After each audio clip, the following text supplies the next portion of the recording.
Hi, Kathy Vick, Deeply Awake, and wow, the thought groups and the dictation is really beautiful this morning, and so I'm going to take an opportunity to do a two-parter. First, I'm going to do intuition from the human perspective, which I will subtitle The Crazy, because to me, that's what it often seemed like. And then I want them to come through and discuss whatever they want to share with us about intuition from the other side and all that stuff. But to me, I'm a highly intuitive person, and the problem with that is there's a problem with that. Okay, so yesterday I talked about having heard the New York City before I could see it. I didn't mention that noise never went away. I mean, it just got louder and louder and louder, and it was a sound bath, really, for how many days. And it was a relief to leave, but I loved it. Every minute of it. It was very energizing.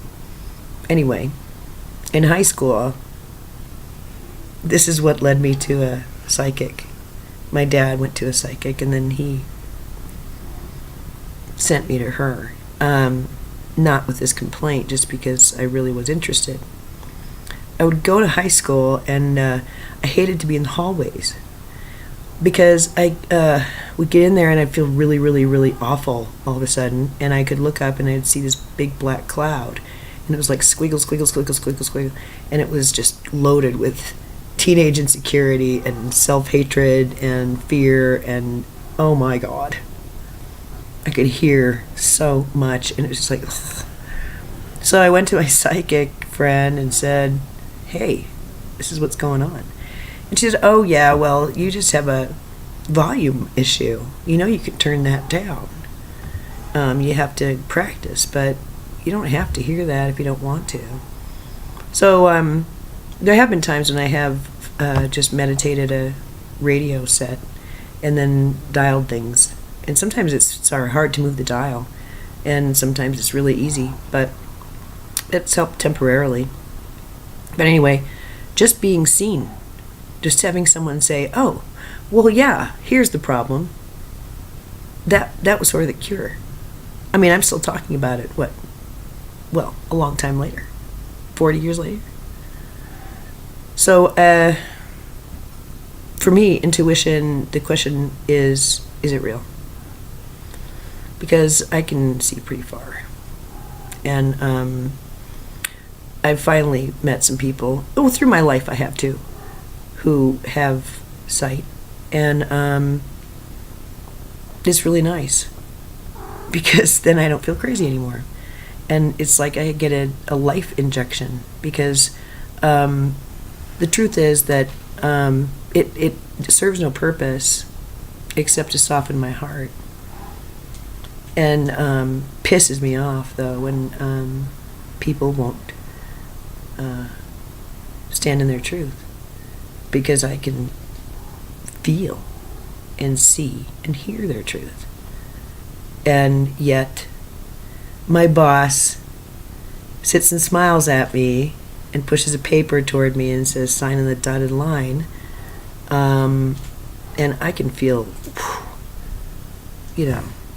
and hear some things that are not very generous coming from her. What do I do with that? And it was really in the last few months of working at this last job I had, that I had evidence almost daily that my intuition and what I was hearing others say, not the voices in my head saying they're thinking this, but just walking around and going, oh,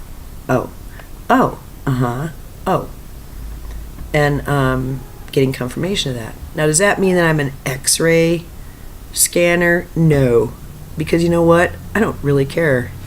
Everyone has their story. It doesn't mean I don't care about their heart or their happiness. I care very much about that. But story is story is story is story is story is story is story. And what I'm aware of is how timid people are about their own truth.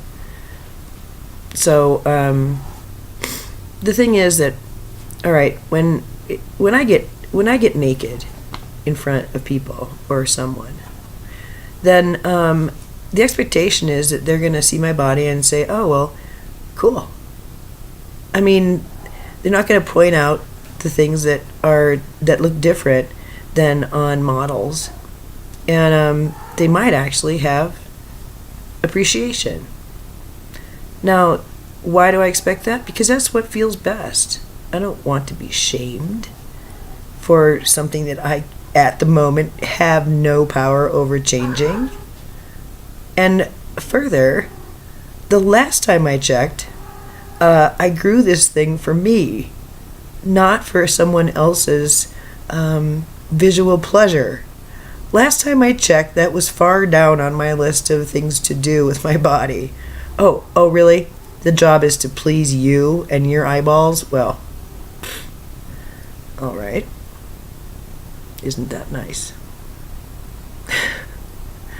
I mean, I'm a nurse. I always figure I learned really, really early. I had a patient who was drop dead gorgeous. And he was, to this day, one of the most truly evil people I have ever met. I mean, it dripped off of him. He was so dark. And it wasn't an insert. It wasn't anything like that. It was just purely not giving a crap. Oh my God. Drop dead gorgeous. And I was all of 25?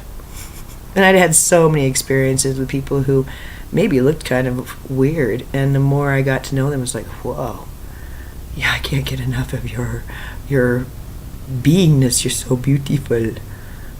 And I and then others who are really cute who would just turn ugly. It's like, ugh, you're not pretty anymore because, well, just because it just is a feeling. It's just not. Ugh. So it can be a good cover. It doesn't. It really. It's just. I always figure as far as beauty goes. Well, there's an energetic fact lurking around here. If you'd like to hear it, none of us are able to, in any way, look with our eyeballs onto our own faces. What does that mean? Well, I think it means that although there may be some soulic reason for our appearance,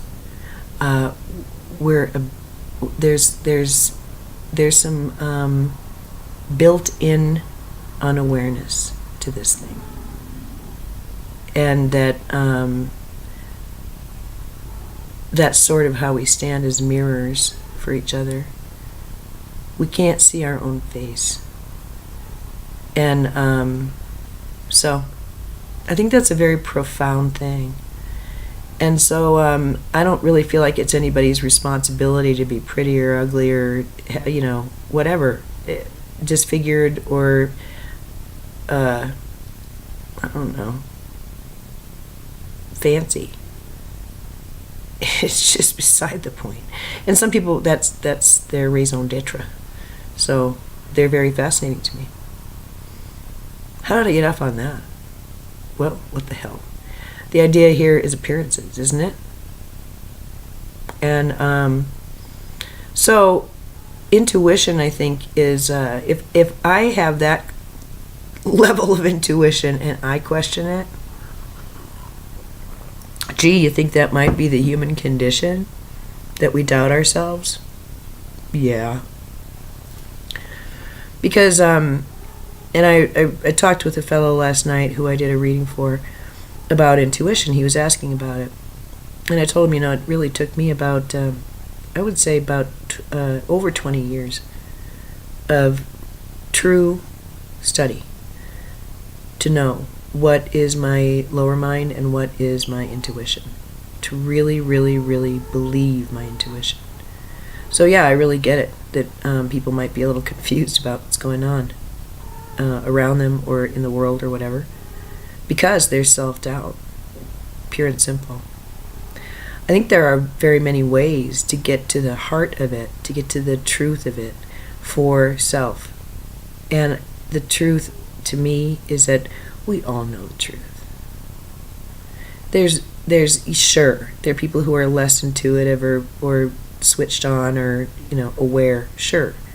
But that's choice. You are dialed in. You are biologically able to feel, and you do, to feel and know other people's realities. And to deny it is the nonsense. That's the crazy.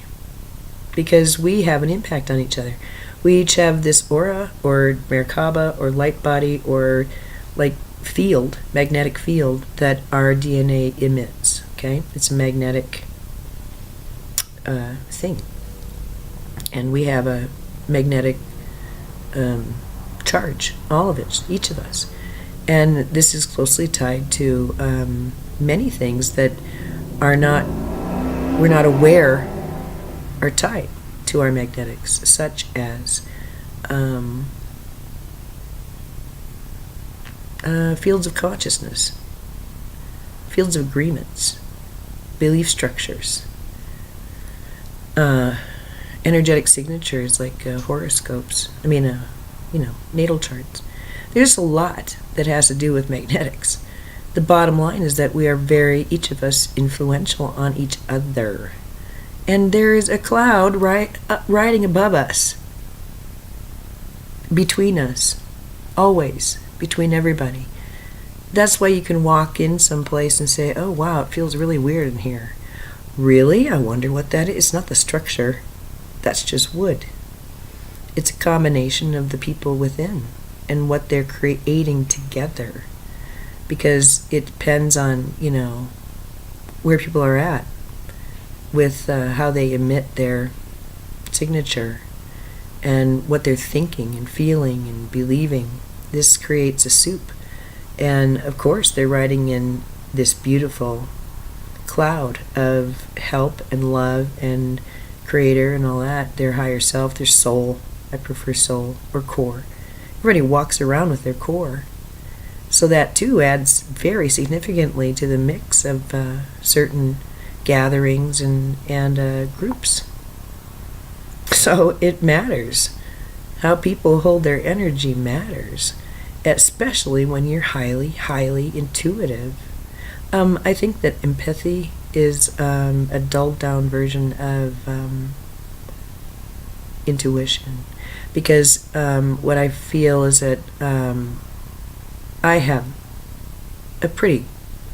there's something that is like not a storyline or words really, and it's not really feelings, but it's just like and I have a friend who you can give her any picture on your phone and she can clock them, just clock them.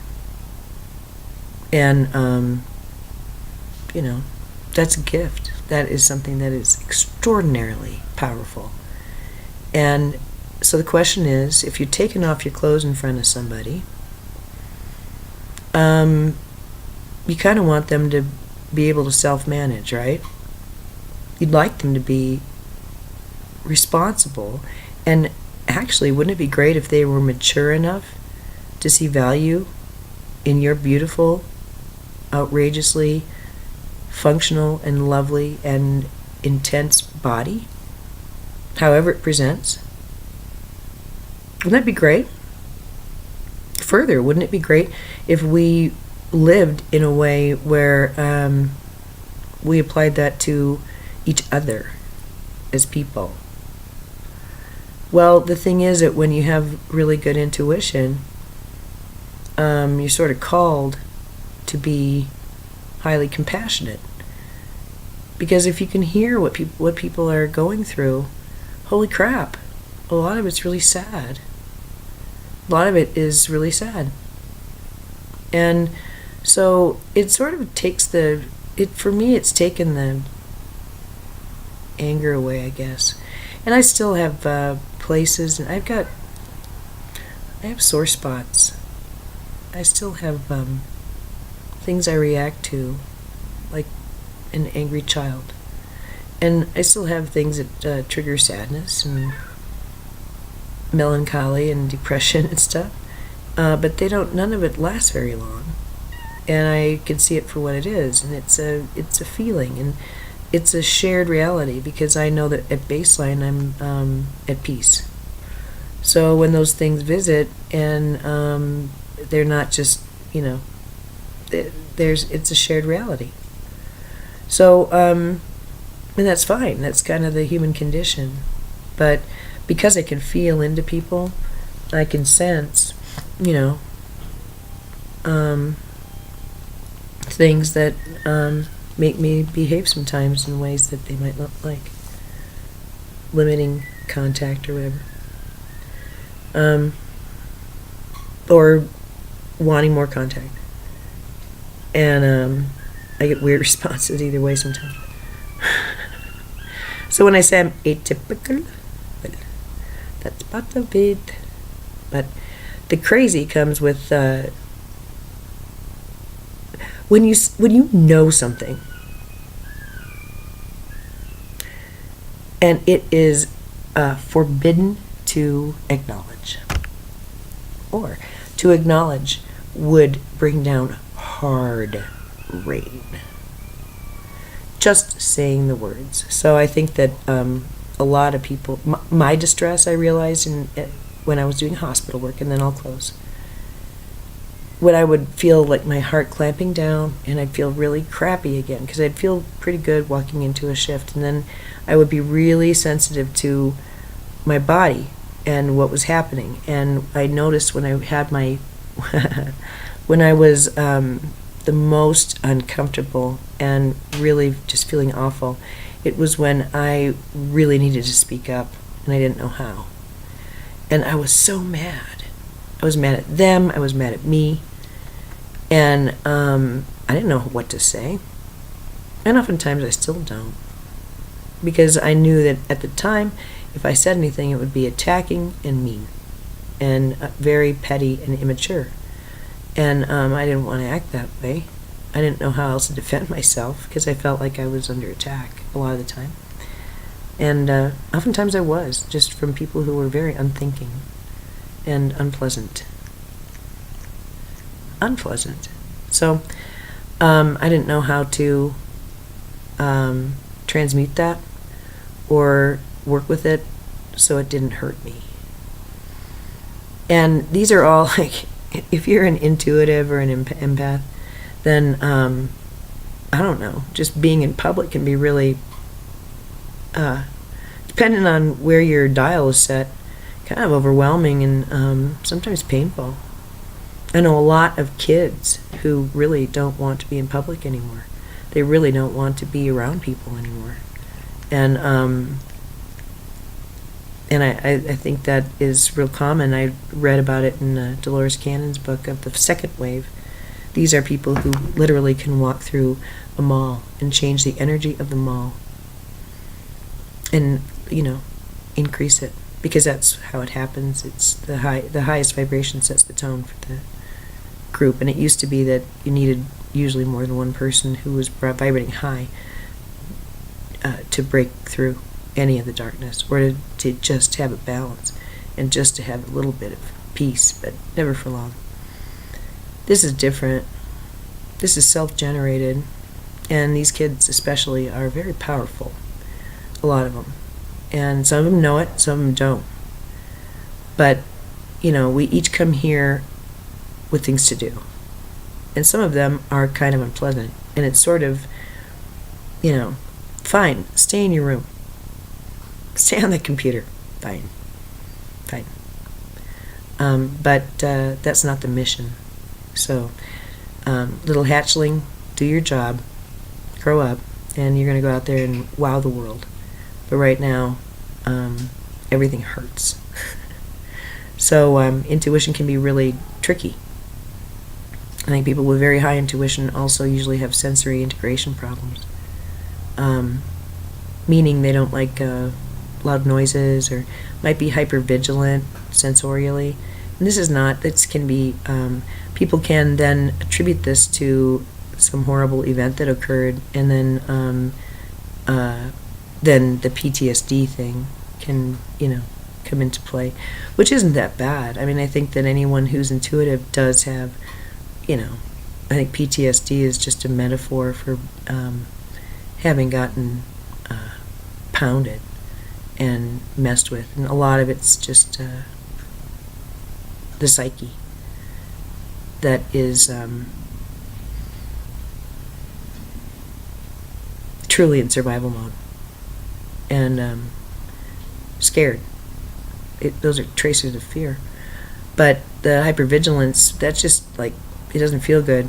So, I guess to close now, for me, the intuitive part of being human that has helped me the most is to follow my body's lead. And it's sort of an integrative experience for me. So if something feels good, I don't know how else to describe it, but I've talked to Melissa about it. It's like there's this, it just runs.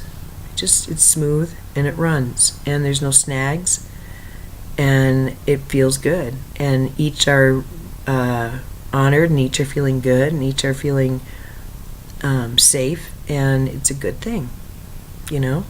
That's a good flow. And there are other interactions that are extremely angular and staccato and difficult. But as an intuitive, it's a matter of wanting that flow for and with everyone, and not owning it when you are hit with things that don't feel good. Using the body as a guide. What lights you up is what the teachers say. Follow what lights you up from the inside out. But there's a clang. There's a feeling that you can get. This is good. This is bad. This is dangerous. This is great. You know what I mean? Hopefully we all have some sort of spidey sense when we're walking in an alley and there is a predator, right? Something that keeps us alert. Well, that's your innate. That's your intuition. I contend the intuition is best used when it's completely anchored into the physical, and you can use your body as a guide, because let's not forget about the DNA. That's actually something I'm made of, but it also extends out. So to honor. And so these thoughts I have of just thought groups and awarenesses and being able to feel into things, is it real or not? That was the question. Is it real? And really, I've come to realize that, well, A, yes it is, but B, yeah, it doesn't matter. It's weird that they came together, but they did. Yeah, it's all real. Yeah, take it to the bank, Kathy. Don't question yourself anymore. Stop it, because that's the crazy. But it doesn't matter, because the person I'm hanging out with, yeah, I can feel into what's going on with them. I don't know the details. I don't want to. It's yours, not mine. I get what that person gives me, and I take them for what they are saying to me. I listen to what they are saying to me. I watch their body, and I feel. And from there, it's like doing. Sometimes you can just, look at somebody across the room. That's something everyone does. And as a nurse, you have to be, I've not met a nurse who isn't somewhat psychic, quote unquote. And unfortunately, woman's intuition has to be scientifically measured. That's what we were told in nursing school again and again. You can have all the intuition in the world, you've got to prove it. Well, all right. So that's a very interesting exercise. So it might be real, but you have to prove it to the man, or he won't know how to measure it and take care of it. Yeah, I can't tell you how many crises were averted by me listening to my spidey senses and behaving in such a way. And I didn't put it through an algorithm. I reacted. And I helped save people from things that wouldn't have been very good for them on shift. So I think that using one's body and using it as using all of this as an integrative whole is the idea. And I think it starts with having thoughts that may seem really weird and that don't make any sense, or a feeling that bubbles up that is really incongruous to what the hell is going on around here. And it's these kind of things, you guys, that is your team talking to you. And at first, that's how it comes in. Incongruous thoughts that bubble you up and make you feel better, or that drive you to the dictionary, or to the Google machine, or to a magazine. That's your intuition talking to you. It's an integrative thing, and it's the intuition is a function of, core stuff, soul stuff, spirit stuff. So it's it can't be measured right now. Okay, darn it, darn the luck, because it can't be measured, and because everybody can't experience it in a way that can be marketed, in doses that, and it can't be regulated or standardized.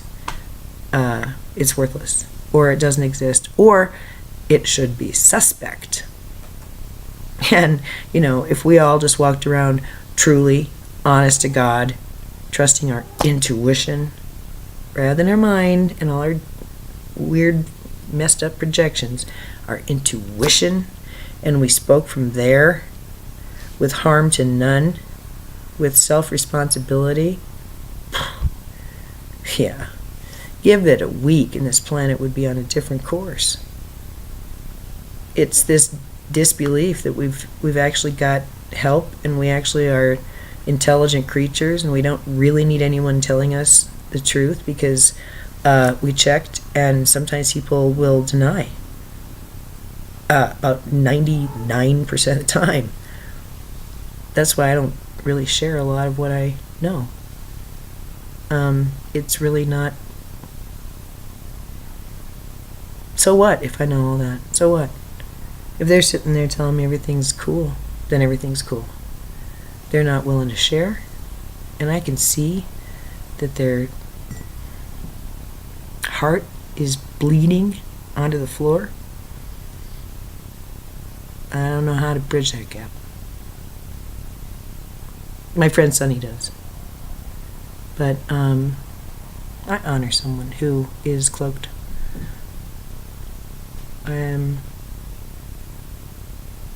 I think it's more respectful. So, what it means is that I better have a lot of kindness in my soul.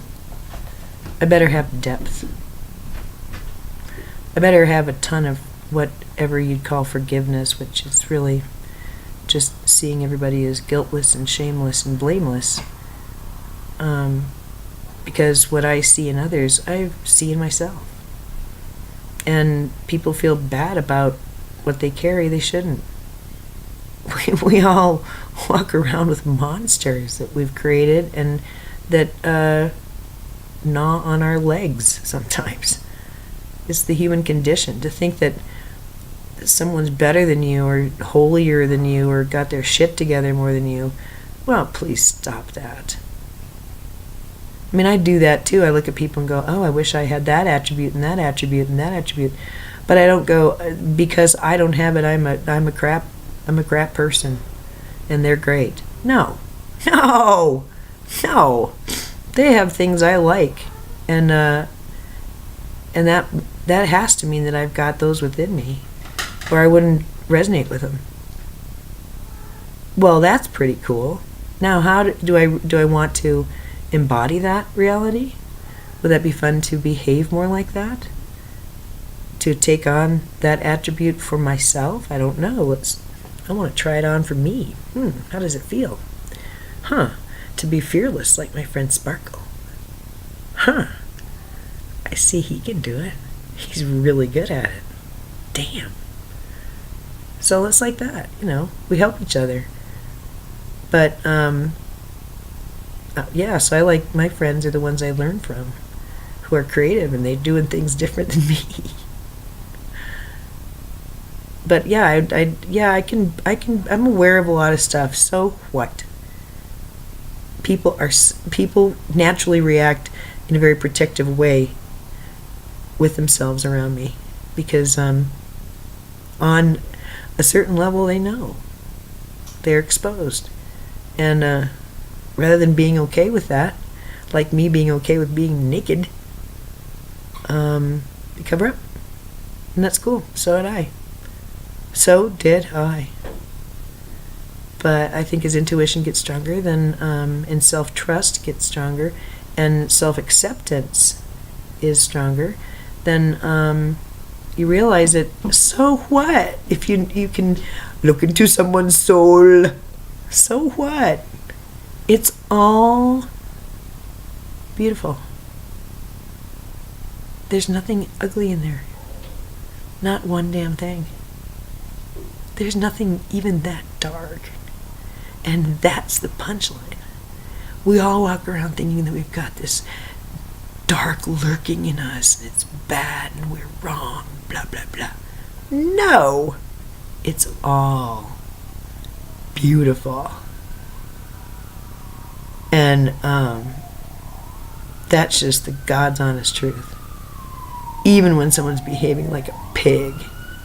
But, if I know they're that beautiful and they're acting that poorly, then my superpower is to point out how absolutely, loved they are. And I don't have to really say a lot. Sometimes I just blow it off and say, suck my dick. But sometimes it's like, no, you're missing the point here. We need to do something about this. So it's about trusting self, loving self, and being okay with maybe having some thoughts that are opposite of what you're seeing a person behave as, opposite of what a situation looks like, opposite of what the projection could be. Like me, I know where I'm going. I don't know how I'm getting there. That's their job to know how. All I know is what I know, and it's good enough for me. But I spend a lot of time trying to figure out what's ego, what's pride, what's shaky beliefs, false beliefs, and what is that gold of just, yeah. So it's an ongoing thing, but those are my thoughts as a human. Thank you.